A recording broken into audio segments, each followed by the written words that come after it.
Josh Allen need to repeat as MVP in order for the Bills to make the Super Bowl? He has to at least play at that level. The Bills tell you what's going on. They've drafted one offensive player in the first round since they selected Allen in the first round 7 years ago. Went defense again this year.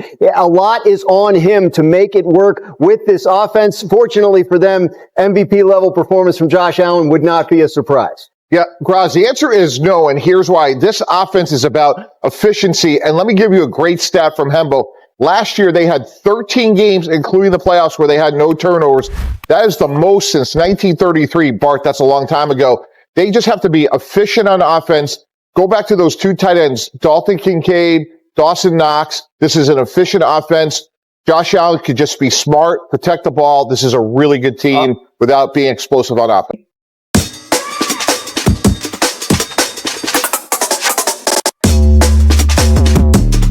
Would you be shocked if Josh Allen went back-to-back winning MVP? Greeny, I would not be shocked, but I would be surprised. Not because of Josh Allen's lack of talent or anything like that. There's only been 5 players who have won MVPs back-to-back. The latest was Aaron Rodgers in 2020, 2021. So I think, listen, Josh Allen's supremely talented, but the thought that he'd be able to replicate last season, I just don't see it. I have Andrew Hawkins and Harry Douglas up early this morning. So a couple of guys who would like to have caught passes from Josh Allen during their careers. Look, the Buffalo Bills are the only team that is currently favored to win all of their games this year. Are Josh Allen and the Bills your favorite in the AFC to finally make it to the Super Bowl?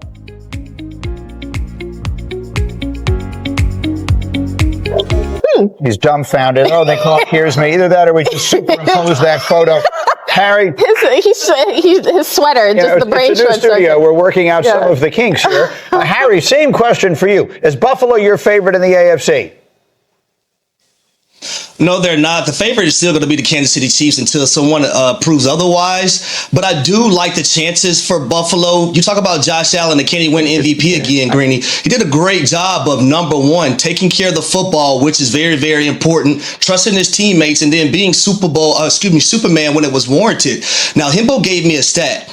There were 13 games, including the playoffs last year, where Buffalo were turnover free. That is the most since 1933 when that stat began being taken. So the Bills got everything done last year except get over the top. We'll see if they're able to do it. Is it more likely in their career Dak wins a Super Bowl with the Cowboys, or either Josh Allen and Lamar Jackson win one? Oh, I'll go Allen or Lamar win one. They're younger, healthier. Yeah, I'll do that. Come on. This is better odds. Please. I'll take 2 versus 1 any day, right? And then the last 2 are MVPs of the league, right? AFC much tougher than the NFC. I've got the Bills going 11-6 this coming football season. It's going to start off with a really tough game against the Ravens. And then they've got a stretch of a lot of winnable games. This team's going to win a lot of football games. It could easily be where Legier's talking about, though. Yeah, Kyle, I just went one win above you. I went 12-5. This is a team, to your point earlier, Kyle, it's not about the regular season. Can they get over the hump? Can they get past the Kansas City Chiefs and make it to the Super Bowl and finally win it for Buffalo Bills fans? Because that's what they've been yearning for. Thought they had an opportunity last year in the AFC Championship game. Couldn't get it done versus the Chiefs. I do have them winning the division. And when you look at it, the AFC East right now on paper, maybe one of the easier divisions in football when you talk about the Bills potentially winning that division. They also play the NFC South as well, which isn't a gauntlet as well. When you talk about the Saints, the Falcons, the Buccaneers are a really good team as well. But that's one of the divisions that aren't as strong as some of the other divisions. You see games versus the Browns. So I think the Bills will be good again, 12-5. But again, it's not about the regular season with this team. It's about the postseason.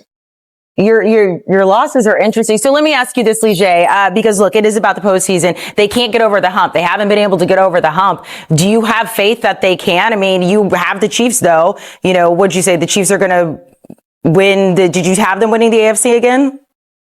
No. I don't have the Chiefs. I have the Ravens winning the AFC this year. So still not the Bills. I think the Bills will be there again in discussion when you talk about getting to the divisional round, maybe getting to the AFC Championship. My biggest concern is what me and Kyle talked about earlier, the pass rush, because I thought that's what plagued them last year. And you talk about Michael Hoyt and Larry Ogunjobi missing the first 6 games, but then also Joey Bosa, he has not been healthy, and he's been on grass. And for people that don't know, Kyle, grass is way more forgiving than that tough turf in Buffalo. I played in it. I was on the Buffalo Bills. When it gets November, that becomes asphalt, literally. So you wonder, with his foot injury, is he going to be able to hold up for a 17-game season throughout the playoffs? Because that's one of the big advantages for Buffalo, is that cold weather. When that ground becomes tough, the Bills just know how to play on it, and other teams don't.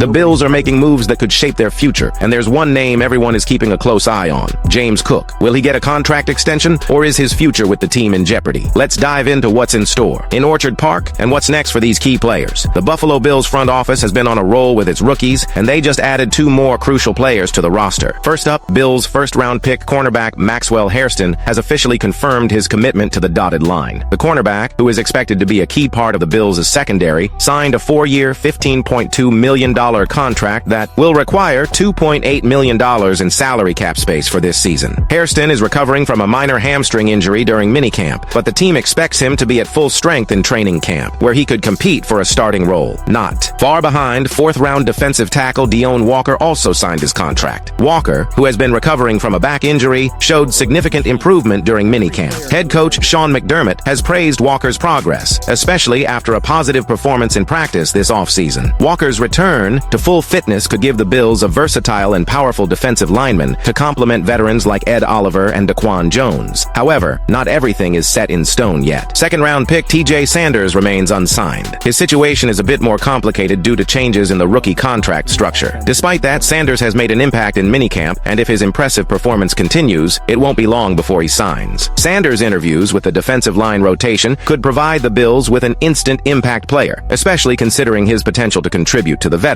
Training camp will be crucial for Sanders. Can he get a deal before his protections kick in? While the Bills front office is focused on the Heat contracts, James Cook's contract situation is getting worse. The Bills' starting running back is entering the final year of his Heat contract and has expressed his desire for an extension. His desire is planned. Cook logged over 1,000 rushing yards in 2024, and his 16 rushing touchdowns led the league. He's a solid player with the potential to be one of the best running backs in the league. But is he really worth it? The problem is, when you look at the numbers, Cook's overall value may not be as high as it seems. Despite his impressive yards and touchdowns, Cook was on the field for just 55% of the Bills' offensive snaps in 2023, and that number drops to 48% in 2024. Why? Well, Cook struggles in pass protection, and his receiving numbers aren't as impressive as his rushing stats suggest. He's struggled to catch passes, with a 10% drop rate over the past 2 seasons, including a couple of potential touchdowns. Kyle Krabs of Atos Sports noted that despite Cook's talent, his limitations in certain areas could make him more valuable on a mid-range contract, similar to Aaron Jones, $10 million